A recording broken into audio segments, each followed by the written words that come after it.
Hello guys! Magandang tanghali na po sa inyong lahat. Alam niyo, nagluto po ako ng kamoting kahoy.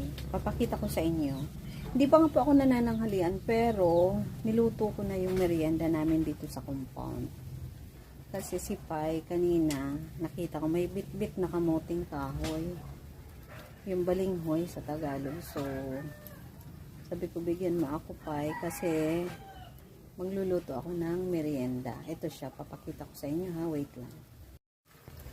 At ito nga po, luto na ang aming merienda. Hindi pa man ako nakakapangan ng halian, pero niluto ko na ang aming merienda. Ayan, ang masarap na kamoting kahoy. Niluto ko po sa gata ng nyog. May konti siyang asin at konting asukal lang. So, that's it.